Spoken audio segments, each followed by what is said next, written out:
Half হাতা গেঞ্জি half হাতা পোশাক পরে সালাত হবে কিনা? হবে।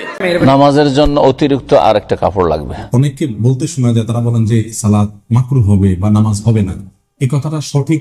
কোনো সমস্যা নেই, সালাতও পড়া যাবে। নামাজের মধ্যে যখন আপনি দাঁড়াবেন, উচিত হচ্ছে গোটা দেহটাকে ঢেকে তারপরে নামাজ। আসসালামু আলাইকুম ওয়া রাহমাতুল্লাহি ওয়া বারাকাতুহু। প্রিয় ভাই ও বোনেরা, আপনারা যারা ভিডিওতে ক্লিক করেছেন আপনাদেরকে অসংখ্য অসংখ্য ধন্যবাদ। আশা করি আজকের সম্পূর্ণ ভিডিওটি দেখার চেষ্টা করবেন। বিষয়টি অতি গুরুত্বপূর্ণ হতে দেখেছি। বন্ধুগণ, আমরা প্রায় দেখে থাকি অনেক মানুষ নামাজের সময় হাফ হাতা গেঞ্জি বা হাফ হাতা শার্ট পরে নামাজ পড়ে থাকেন। এই বিষয় নিয়ে অনেকে অনেক ধরনের মন্তব্য করে থাকেন। কেউ কেউ বলে থাকেন যে এরকমের হাফ হাতা কাপড় দিয়ে নামাজ পড়লে নামাজ আদায় হবে না বা নামাজ হবে না, এটা মাকরুহ। এরকমের অনেক মন্তব্য আমরা শুনি। আসুন আজকে এই বিষয়টা নিয়ে আজকে আমরা 6 জন উলামায়ে কেরামের 6 জন শেখের মুখ থেকে আমরা বক্তব্য শুনবো যে হাফ হাতার কাপড় পরে নামাজ হবে না হবে না, এবং কোন ধরনের কাপড় পরে নামাজ পড়া উত্তম এবং কোন ধরনের কাপড় পরে নবী করিম সাল্লাল্লাহু আলাইহি ওয়াসাল্লাম নামাজ পড়েছিলেন বা নামাজ পড়তে সাহাবায়ে কেরাম দেখেছেন। এই বিষয়ের উপর আমরা বক্তব্য শুনবো শেখ আব্দুর রাজ্জাক বিন ইউসুফ সাহেব, মতিউর রহমান মাদানী সাহেব, আবু বকর জাকারিয়া সাহেব, মুস্তাফিজুর রহমানী সাহেব, শেখ আহমদুল্লাহ সাহেব, এনাদের বক্তব্য, আরিফ বিন হাবিব সাহেব সহ ওনাদের বক্তব্য আমরা শোনার চেষ্টা করব। আসুন প্রথমে আমরা আব্দুর রাজ্জাক বিন ইউসুফ সাহেবের বক্তব্য একটু শুনে আসি, উনি বিষয়টা নিয়ে কি বলতেছেন এবং ওনার প্রতিক্রিয়া কি। উমর ইবনে আবি সালমা রাদিয়াল্লাহু তাআলা আনহু বলেন, আমি রাসূল সাল্লাল্লাহু আলাইহি সাল্লামকে সালাত আদায় করতে দেখলাম ফি সাবিন ওয়াহিদিন, একটি কাপড়ে, মুস্তামিলান বিহি, যেই কাপড়টির ডান দিক থেকে বাম কাঁধে উঠানো আছে আর বাম দিক থেকে ডান কাঁধের উপরে উঠানো আছে। এইভাবে আমি তাকে সালাত আদায় করতে দেখলাম উম্মু সালমার ঘরে। ওয়াজিয়ান তারফায়ালা আতিকাইহে, যে কাপড়ের দুই দিক দুই কাঁধের উপরে উঠানো আছে। বুখারী মুসলিম। একটাই কাপড়, যদি একটাই কাপড় হয় আর যদি পরনে নিচের দিকে অতিরিক্ত কাপড় না থাকে তাহলে বড় কাপড় হতে হবে, দুই দিকে উঠিয়ে পিছন দিকে বেঁধে দেওয়া হবে। এইভাবে সালাত আদায় করতে হবে। আবু হুরায়রা রাদিয়াল্লাহু তাআলা আনহু বলেন, রাসূল সাল্লাল্লাহু আলাইহি ওয়াসাল্লাম বলেছেন, লাইসাল্লিয়ান্না আহাদুকুম ফি সাবিল ওয়াহিদ লাইসা আলা আতিকাইহি মিনহু শাই, মানুষ যেন একটা কাপড়ে সালাত আদায় না করে যার দুই অংশ তার দুই কাঁধের উপরে থাকবে না। তার মানে সালাতে দুই কাঁধ ঢেকে রাখা অতীব জরুরি। আবু হুরায়রা রাদিয়াল্লাহু তাআলা আনহু বলেন, রাসূল সাল্লাল্লাহু আলাইহি ওয়াসাল্লাম বলেছেন, ইজা সাল্লা আহাদুকুম ফি সাবিন ওয়াহিদ, যখন তোমাদের কোনো ব্যক্তি একটি কাপড়ে সালাত আদায় করবে তখন ফালিউখালিফ তারফাইহালা আতিকাইহি, তখন সে যেন জরুরিভাবে তার ওই কাপড়টির দুই অংশ, দুই মাথা, দুই কাঁধের ওপরে চাপিয়ে দেয়। বুখারী মুসলিম। অত্র বিবরণে বুঝছিলাম যে সালাত আদায় করার সময় শরীরে দুইটা তিনটা কাপড় থাক, তবে একটা কাপড় দিয়ে সালাত আদায় করলে তার দুই কাঁধের ওপরে কাপড় থাকতেই হবে, এ কথা জরুরি। যার কারণে সেন্ডো গেঞ্জি গায়ে দিয়ে, শুধুমাত্র এই গেঞ্জি গায়ে দিয়ে সালাত আদায় করা যাবে না, তার দুই কাঁধ ফাঁকা থাকে। এই পোশাকটি হারাম না হলেও পছন্দ নয়, অপছন্দ পোশাক। যার কারণে আমরা আগে থেকেই এই সেন্ডো গেঞ্জি নামে এই পোশাকের উপরে ঘৃণা বোধ করি এবং নিজে সহ ছেলেদেরকে এই পোশাক ব্যবহার না করার জন্য বলে থাকি। যেহেতু এই পোশাকে দুই কাঁধ খোলা থাকে আর দুই কাঁধ ঢেকে রেখে সালাত আদায় করতে হবে, যা জরুরি আদেশ। বন্ধুগণ, আমরা এতক্ষণ শুনলাম শেখ আব্দুর রাজ্জাক বিন ইউসুফ সাহেবের বক্তব্য। উনি বলতেছেন যে কেহ যদি সেন্টো গেঞ্জি, যেগুলা গেঞ্জি সাধারণত ফিতা বিশিষ্ট গেঞ্জি থাকে, সেই সব গেঞ্জি পরে নামাজ আদায় করলে নামাজ হবে না। নামাজ পড়তে হলে কাঁধ দেখে আপনাকে নামাজ করতে হবে। নবী সাল্লাল্লাহু আলাইহি ওয়াসাল্লাম সেরকমই নামাজ পড়েছেন। আসুন বন্ধুগণ, এবার আমরা ডক্টর শেখ মতিউর রহমান মাদানী সাহেবের বক্তব্য শুনে আসি, উনি কি বলেন। আসুন আমরা দেখে নিই। শুআইব বর্ণনা করেছেন তার পিতা শুআইব থেকে, শুআইব তার পিতা আব্দুল্লাহ বিন আমর বিন আস থেকে, মারফু হাদিস। নবী সাল্লাল্লাহু আলাইহি ওয়াসাল্লাম বলেছেন, মা বাইনা সুররাতি ওয়া রাকবাতি আওরাতুন, নাভি এবং হাঁটুর মাঝখানের জায়গাগুলি হচ্ছে আওরাত, মানে ঢেকে রাখার অঙ্গ, এগুলো ঢেকে রাখতে হবে। দারাকুতনীতে হাদিসটি রয়েছে, বর্ণনা করেছেন ইসনাদ হাসান, সনদ হচ্ছে হাসান। এই ছিল পুরুষদের ক্ষেত্রে। পুরুষদের ক্ষেত্রে তাহলে এতটা সবসময় ডাক্তার, নামাজের বাইরেও নামাজের ভিতরেও কতটা? নাভি থেকে হাঁটু সহ, হাঁটু পর্যন্ত। নামাজের জন্য অতিরিক্ত আর একটা কাপড় লাগবে। নবী সাল্লাল্লাহু আলাইহি ওয়াসাল্লাম সহিহ বুখারীতে হাদিস রয়েছে, এখানে যেহেতু উল্লেখ করেনি এখানে বলে দেওয়া ভালো হবে। লা ইউসাল্লি আহাদুকুম ফি সাওবিল ওয়াহিদে লাইসা আলা আতিকিহি মিনহু শাই। কোন মানুষ যেন এমন একটা ছোট কাপড়ে নামাজ না পড়ে যে তার কাঁধের ওপর কোনো কাপড় নেই। এক কাপড়ে নামাজ পড়ছেন আর কাঁধের ওপর নেই, লুঙ্গি এখান থেকে নিচে বাঁধা আছে, কাঁধ খোলা, অথবা এইখান পর্যন্ত আছে কিন্তু কাঁধ খোলা, এরকম অবস্থায় নামাজ পড়তে নবী সাল্লাল্লাহু আলাইহি ওয়াসাল্লাম নিষেধ করেছেন। জি, সুতরাং এইভাবে নামাজ পড়া ঠিক নয়। কি করতে হবে তাহলে? এরকম ছোট কাপড় থাকলে দুটো কাপড় লাগবে, একটা গামছা বা গেঞ্জি যাতে কাঁধ ঢাকে, হাফ হইলেও সমস্যা নেই, ঢাকতে হবে। কিন্তু সেন্টু গেঞ্জিতে হবে না, কারণ সেন্টু গেঞ্জিতে কাঁধের অংশ খোলা থাকছে, সেন্টু গেঞ্জিতে ঠিক হবে না। আর না হলে একটা কাপড়, যেমন জুব্বা বললাম, একটা কাপড়ে নামাজ হবে তাহলে, কিন্তু এক কাপড়ে কাঁধও ঢাকা হচ্ছে আর নাভি থেকে শুরু করে এদিকে কি হচ্ছে, হাঁটুর নিচ পর্যন্ত ঢাকা হচ্ছে, এতে নামাজ হয়ে যাবে ইনশাআল্লাহ। বন্ধুগণ, আমরা এখানে দেখলাম মতিউর রহমান মাদানী সাহেবের বক্তব্য। উনি বলতেছেন যে কাপড় কতটুকু ফরজ আমাদের মুসলিম পুরুষদের জন্য, তা হলো আপনার নাভি থেকে নিয়ে, নাভির নিচ থেকে নিয়ে হাঁটু পর্যন্ত আমাদের সতর ঢাকা ফরজ। কিন্তু উনি এখানে বলতেছেন যে কাঁধ খোলা রাখিয়ে যদি কেউ নামাজ পড়ে থাকেন তাহলে তার নামাজ হবে না, কারণ নবী সাল্লাল্লাহু আলাইহি ওয়াসাল্লাম কাঁধ দেখেই নামাজ পড়েছেন। বন্ধুগণ, আসুন এবার আমরা দেখার চেষ্টা করি ডক্টর আবু বকর জাকিরিয়া সাহেব এই বিষয়টা নিয়ে কি বলেন। উনি ওনার বক্তব্য একটু শুনে আসি। হাফ হাতা গেঞ্জি কিন্তু সত ঢেকেছে, কোনো সমস্যা হয় না। হাফ হাতা গেঞ্জি পরা যাবে, কোনো সমস্যা নেই, সালাতেও পরা যাবে। কিন্তু উত্তম কাজটা করেন। উত্তম কাজ কি?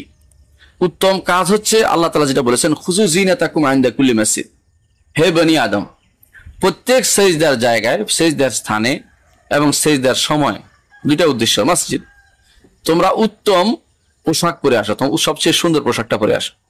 আপনি একটা গেঞ্জি পরে কিন্তু সাধারণত বাইরের সমাজে যান না, মানুষের সাথে মিশতে যান না, কিন্তু আপনি গেঞ্জি পরে আল্লাহর সামনে যাচ্ছেন।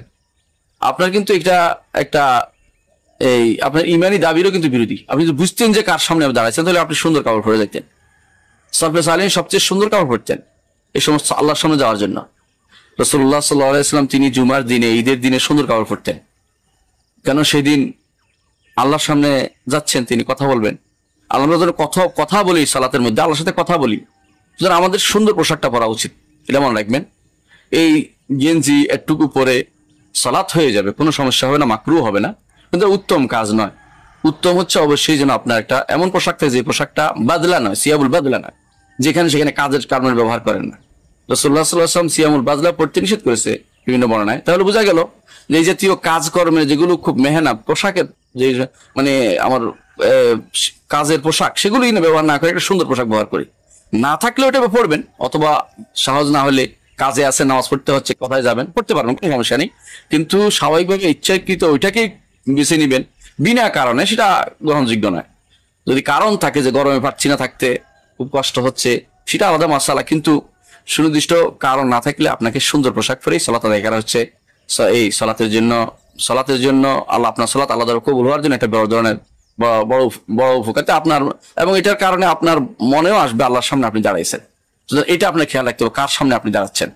দুনিয়ার বুকে মানুষ কোন রাজা বাদশার সামনেও, প্রধানমন্ত্রীর সামনে অথবা প্রেসিডেন্টের সামনেও কিন্তু এই পোশাক পরে যায় না।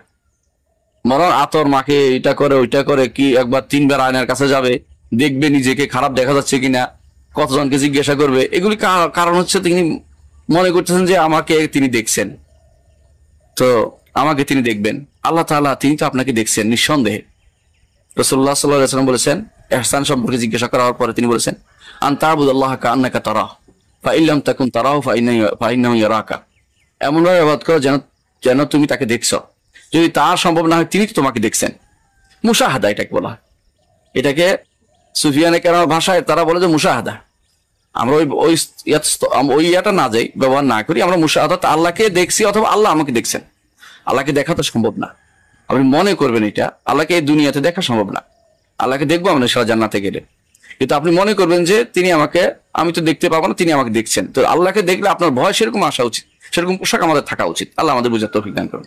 বন্ধুগণ, আমরা এতক্ষণ দেখলাম ডক্টর আবু বকর জাকারিয়া সাহেবের বক্তব্য। উনি বলতেছেন যে সুন্দর কাপড়, সুন্দর পোশাক পরে নামাজ পড়তে হবে, কারণ তুমি তোমার প্রভুর সামনে, তোমার সৃষ্টিকর্তার সামনে তোমাদের জন্য খারাপ হচ্ছে, তাই সুন্দর পোশাক পরে নামাজ পড়তে হবে। এবং উনি অনুরূপ বললেন যে কাঁধ দেখে বা এই যে সেন্টো গেঞ্জি, হাফ গেঞ্জি যেগুলোকে বলা হয়, সেগুলো পরে নামাজ পড়লে নামাজ হবে না। আসুন আমরা মুফতি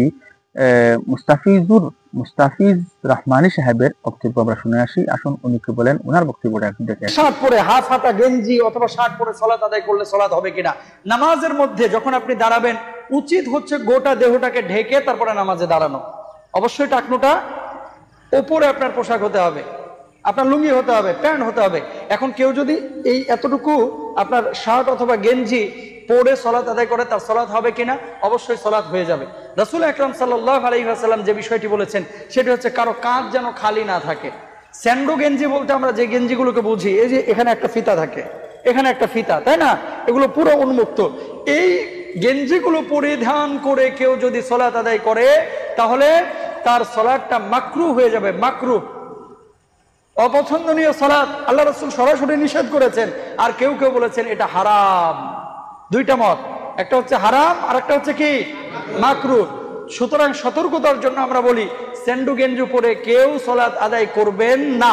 হ্যাঁ, নিচে স্যান্ডো গেঞ্জি আছে, ওপরে আপনি একটা গামছা দিয়ে দিয়েছেন অথবা একটা চাদর দিয়ে দিয়েছেন, আপনার ঘাড় ঢেকে গেছে, তারপরে আপনি নামাজ আদায় করছেন, আপনার নামাজ হয়ে যাবে। বন্ধুগণ, আমরা এখানে দেখলাম মুস্তাফিজ রহমানী সাহেবের বক্তব্য। উনিও একই কথা বলেছেন, কিন্তু উনিও এটা বলতে চাইতেছেন যে আপনি যে পোশাক পরে সাধারণ সুশীল সমাজের সম্মুখে যান না বা কোনো আত্মীয়র বাড়িতে যান না, সেই রকমের কাপড় পরে আপনি নামাজে না দাঁড়ানোটাই আপনার জন্য যথেষ্ট। এবং কেহ এই হাফ হাতা কাপড় পরে নামাজ পড়াকে মাকরুহ বলেছেন। বন্ধুগণ, আসুন এবার আমরা মুফতি আরিফ বিন হাবিব সাহেবের মুখ থেকে বিষয়টা একটু জানার এবং বোঝার চেষ্টা করি। 31 নম্বর আয়াতে আল্লাহ বলেন, ইয়া বানি আদম খুযু যিনাতাকুম ইনদা কুল্লি মসজিদ। হে আদম সন্তান, তোমরা প্রত্যেক নামাজের সময় বেশভূষা ধারণ করো, গ্রহণ করো। সুন্দর পোশাক পরিধান করে নামাজ পড়া উচিত। আপনারা যারা গেঞ্জি পরে নামাজ পড়েন, বিশেষ করে হাফ হাতা গেঞ্জি, নামাজ আপনাদের হয়ে যায়, মাসালা নামাজ হয়ে যাবে, কোনো সন্দেহ নাই।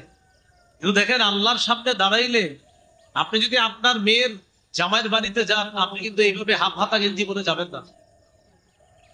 আপনি আপনার মেয়ের বাড়িতে বেড়াইতে গেলে এরকম একটা হাফ হাতা গেঞ্জি পরে আপনি যাবেন না। আল্লাহর ঘরে আপনি গেলেন, তো সেখানে আপনি তো আরেকটু সুন্দর ভাবে যাওয়া উচিত ছিল। বাকি আমার এই বয়ান যেন বদ হজম কারো না হয়। এতদিন যারা হাফ হাতা পরে আসতেন, আপনি আইসেন, এই বয়ানের কারণে আমার নামাজ ছেড়ে দিন, আইসেন হাফ হাতা পরেই পড়েন, এমন যেন না হয় যে না আমরা যাবো না। বন্ধুগণ, আমরা এখানে দেখলাম মুফতি আরিফ বিন হাবিব সাহেবের বক্তব্য। আসুন আমরা আবার শেষবারের মতো শেখ আহমদুল্লাহ সাহেব কি বলতেছেন এই বিষয়টা নিয়ে। আসুন আমরা শেখ আহমদুল্লাহ সাহেবের মুখ থেকে বক্তব্যটা শুনি এবং বুঝার চেষ্টা করি। হাফ হাতা শার্ট পরে সালাত আদায় করলে আমাদের দেশে অনেককে বলতে শোনা যায়, তারা বলেন যে সালাত মাকরুহ হবে বা নামাজ হবে না। এই কথাটা সঠিক না। আসলে আমরা এর আগে কোনো একটা আলোচনা বোধহয় বলেছিলাম বা কোনো একটা প্রশ্ন উত্তরে বলেছিলাম, জামার হাতা অথবা নিচের কোনো অংশ ভাঁজ করে নামাজ পড়া নিষেধ, কিন্তু জামাটাই যদি বানানোই হয় হাফ, ওটা তার ভাঁজ করা না, তাহলে সেটা নিষিদ্ধের আওতায় পড়বে না। এটা হলো মূল কথা এবং বেসিক কথা। তবে একটা কথা মনে রাখা উচিত, এমন পোশাক পরে নামাজ আদায় করা উচিত যে পোশাক পরে আমি ভালো কোনো জায়গায় যাই, ভালো কোনো মজলিসে যাই। সচরাচর আমি কোনো গুরুত্বপূর্ণ মজলিসে যাই না, যে পোশাক পরি সেই পোশাক পরে নামাজ পড়া উচিত না। আল্লাহ সুবহানাহু ওয়া তাআলা বলেছেন, খুযু যিনাতাকুম ইনদা কুল্লি মসজিদ, আই ইনদা কুল্লি সালাহ। প্রত্যেক নামাজের সময় তোমরা সুন্দর কাপড় চোপড় পরো, ভালো কাপড় চোপড় পরো, যথাসম্ভব নিজেকে সাজাও। আপনি স্যান্ডো গেঞ্জি পরে অথবা সেরা ময়লাওয়ালা কাপড় চোপড় পরে নামাজ পড়লেন, আপনার নাইট ড্রেসে আপনি নামাজ পড়লেন, এটা উচিত না। এখন হাফ হাতা ফুল হাতা কথা নয়, যে পোশাক পরে আপনি সম্ভ্রান্ত কোনো জায়গায় যান না সে পোশাক পরে সালাত আদায় করা উচিত না। কিন্তু যদি কেউ করে নামাজ আদায় হয়ে যাবে। তবে হাফ হাতা শার্ট ব্যবহার করলে নামাজ হবে না অথবা মাকরুহ হবে এমন কোনো কথা হাদিসে নেই। তবে হ্যাঁ, শুধু স্যান্ডো গেঞ্জি পরে যদি কেউ নামাজ পড়ে, যেমন বাসা বাড়িতে যখন অনেকে একা একা নামাজ পড়েন স্যান্ডো গেঞ্জি পরে নামাজ শুরু করে দেন, ওইটা উচিত না, ওইটা মাকরুহ। কারণ এই কাঁধ ঢাকতে হয়, এই কাঁধ ঢাকার ব্যাপারে হাদিসে বিশেষভাবে নির্দেশ আছে, যার কারণে কাঁধ যদি খোলা থাকে তাহলে মাকরুহ হবে। এই জন্য এটা যেন না হয়। এমন কোনো গেঞ্জি পরে নামাজ আসা উচিত না যেটা পরে আপনি ভালো কোনো ব্যক্তির সাথে সাক্ষাৎ করতে জানেন না, তাহলে আল্লাহর সঙ্গে আপনি কিভাবে সাক্ষাৎ করতে আসবেন? কোরআনে নিষেধ আছে। তো বন্ধুগণ, আমরা এখানে প্রায় 5-6 জন শেখের মুখ থেকে নামাজে কোন ধরনের পোশাক পরে নামাজে খাড়া হতে হবে, নামাজ আদায় করতে হবে, সেই বিষয়ে আমরা বক্তব্য শুনলেন। প্রত্যেকেরই প্রায় একই বক্তব্য, একই বিষয়ে একই মত পোষণ করেছেন যে যদি কোনো মানুষ কাঁধ বের করে নামাজ পড়ে তাহলে তার নামাজ হবে না, তাকে কাঁধ দেখেই নামাজ পড়তে হবে। যদি আপনি গায়ের মধ্যে এই সেন্টো গেঞ্জি দেন তাহলে কাঁধের উপরে একটি গামছা বা একটি চাদর দিয়ে আপনাকে রেখে নিতে হবে যাতে আপনার কাঁধটা বের না হয়, এবং সেই হিসাবে আপনাকে নামাজ আদায় করতে হবে। তবে সাধারণত আমরা হাফ হাতা কাপড় পরে যদি নামাজ আদায় করি নামাজ হবে, কিন্তু নামাজের মধ্যে যে সুন্দরতা, নামাজের আল্লাহর সামনে আপনি খাড়া হইতেছেন, আপনাকে সুন্দর পোশাক পরে খাড়া হওয়ার জন্য সকলেই অনুরোধ করেছেন যাতে সুন্দর পোশাক পরে নামাজের মধ্যে খাড়া হয়। কারণ আমরা কোনো আত্মীয় স্বজনের বাড়িতে গেলে বা কোনো সরকারি বা কোনো আধিকারিকের সামনে, আধিকারিকের অফিসে যেতে হলে আমরা সুন্দর পোশাক পরে এবং ভদ্র পোশাক পরে খাড়া হয়ে যাই যাতে মানুষটা আমাদেরকে জ্ঞানতুল মনে করে। আমরা যখন বিশ্ব ব্রহ্মাণ্ডের সমস্ত পৃথিবী, আকাশ পাতাল জমিন সকল কিছুর মালিক আল্লাহ রাব্বুল আলামিনের কাছে আমরা যাইতেছি, উনার সম্মুখে আমরা খাড়া হইতেছি, তখন আমরা শালীন পোশাক পরে যাতে খাড়া হই এবং বিনয়ের সাথে যাতে খাড়া হয় নামাজ আদায় করি, সেই বিষয়টাই সকলে বলেছেন এবং আমাদেরকে বোঝানোর চেষ্টা করেছেন। আশা করি আপনারা বিষয়টা খুব ভালো করে বুঝতে পেরেছেন। আপনারা চ্যানেলে যদি নতুন এসে থাকেন অনুগ্রহ করে আমাদের চ্যানেলটাকে সাবস্ক্রাইব করে সঙ্গে থাকবেন যাতে আরো সুন্দর সুন্দর ইনফরমেটিভ ভিডিও দেখতে পারি, এবং এই ভিডিওটি আপনাদের বন্ধু বান্ধবদেরকে হোয়াটসঅ্যাপ, ফেসবুক, ইনস্টাগ্রাম যা যেটি সোশ্যাল আইডি রয়েছে সেই সোশ্যাল আইডি তাদেরকেও দেখার সুযোগ করে দিবেন যারা তারাও দেখে এবং সেটা বুঝতে পারে এবং আমলে আনতে পারে। আসসালামু আলাইকুম ওয়া রাহমাতুল্লাহি ওয়া বারাকাতুহু।